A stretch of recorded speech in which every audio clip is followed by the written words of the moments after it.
Alrighty, well, this is where we ended up last night. We got a good base, trying to figure things out, and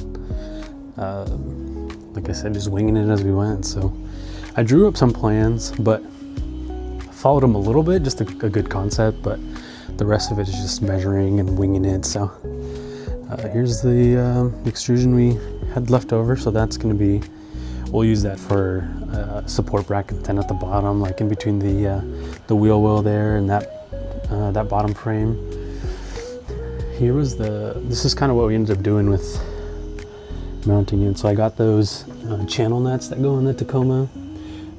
Those corner brackets that I had, they were a little bit too small for the bolts, so I had to drill them out, make them a little bit bigger with a step bit, and that made that silver bolt fit through. And then I had to grind down the sides there so that bolt head could go down. You can see a little bit of metal there, so that ended up working, and it's pretty sturdy on there, so I'm not too concerned about that. I also did that on this opposite side.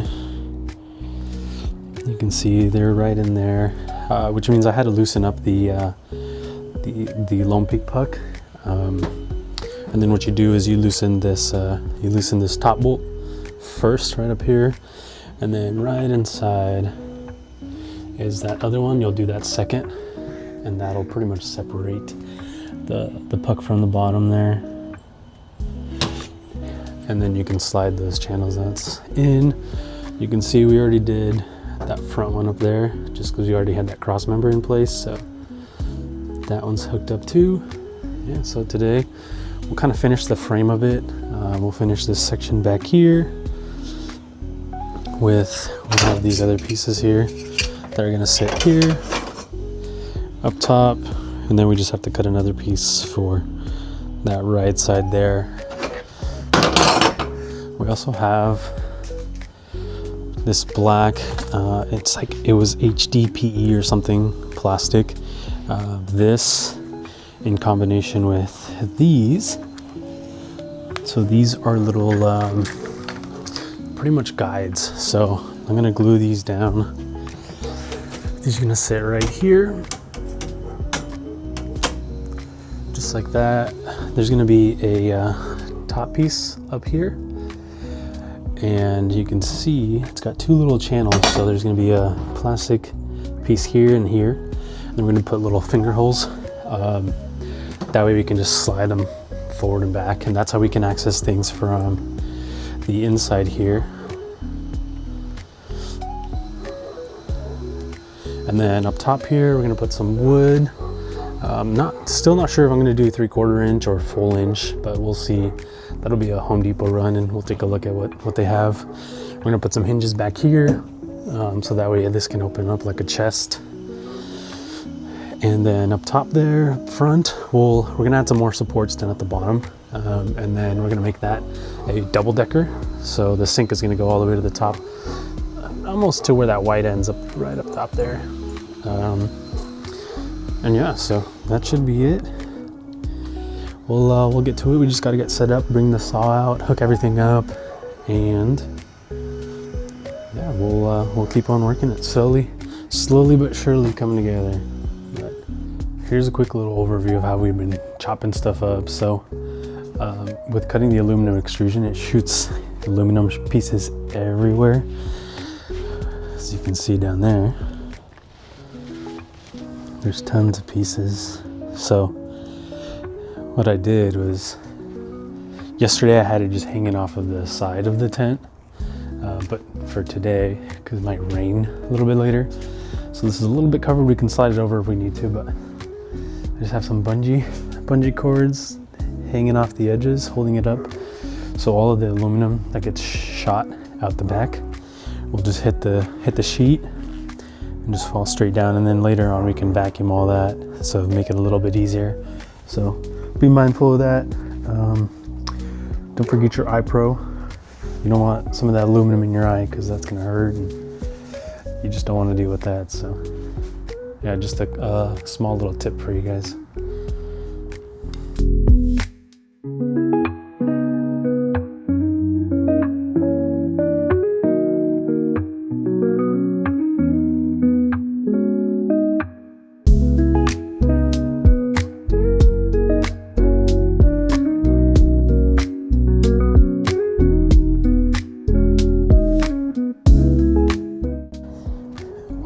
quick side note. So this extrusion that you get off Amazon,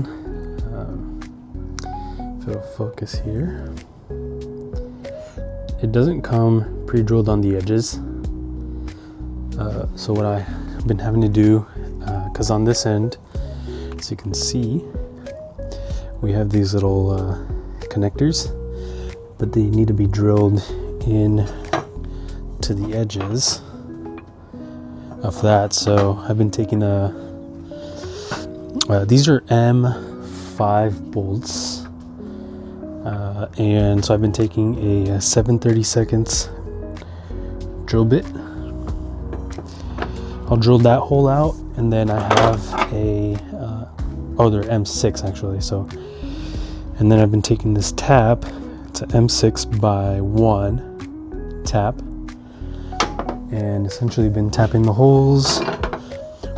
You can kind of see here. Here's a good example of what it looks like. You can see the inside there is tapped. So, and that's only been for these 4 pieces. So this vertical, 2 horizontals, and then another vertical on that side. So that's what this little process is. Make sure you use some WD-40 to lube it up. It'll keep your bits cool and it'll give you better results. So that's what I've been doing over here, chopping and tapping the ends of the extrusion.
As you can see, it's pretty dark out now, but here's where we're at. So we got the whole front face nice and sturdy.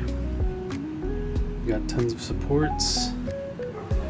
There's where the battery's gonna live, but just horizontal, so perpendicular to how it is now. We have this front face all done, nice and sturdy. You got the supports. Then up here is where the wood's gonna go. So it's gonna be wood here, one, two, three, the third crossbar there. And then there's gonna be a piece from that edge to right there. And then that's where the fridge is gonna sit. there's gonna be another piece of wood here to there. And these are all gonna be like little cubbies up there. It's kind of where we finish now. I just need to put some more supports, but up there is where the sink and the countertop is gonna be. This is gonna be all black. This plastic here, and I have the channels. It's gonna sit underneath. We actually got these just not too long ago, so they go into the slots. These are nice so that we can hide. So like down there, that one was too much work to take off, so that corner bracket is visible.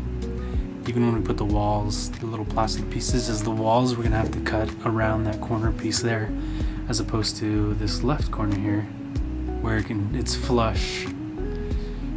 So yeah, same thing with that one. It was gonna be quite a bit of work to take that off, so just left it. Not too big of a hassle, too big of a problem.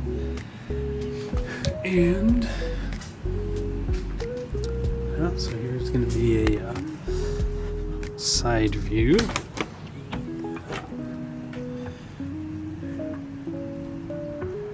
So the fridge is going to be right here. If the tent was up, we can come in here and open it up. We won't be able to reach in and grab anything, but it's all right. Worst case scenario, if in the future we decide to change it, this part is removable, same with that one, and we can cut that one down there and we can set the fridge down below, and then we can access it from here. But for now, we'll keep it up there, kind of out of the way. Like I said, there's those supports, nice and straight. Tons and tons of corner brackets. So there's corner brackets almost at every junction. There's about 3 at every one, and you can see down there there's a lot more. So it's just kind of improvising as you go. Like I said, I had a rough idea of how to lay this out. It was just pretty much a big U, and that was going to be a double-decker, twice as tall. But the measurements and everything, we just kind of winged it as I went. And that's about it. This is where the diesel heater is going to live. We already measured and it fits perfectly. Water tank's going to go on that side. Battery's going to live there. But yeah, that's about it. Here's another good look at the lights. But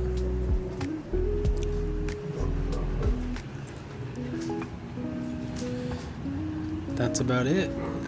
This is the end of day 2. But like I said, been taking it slow to make sure everything's nice and even. So it's taken a little bit of time. So hopefully day 3 would be done with the top there, and we can start putting in the walls, but piece by piece.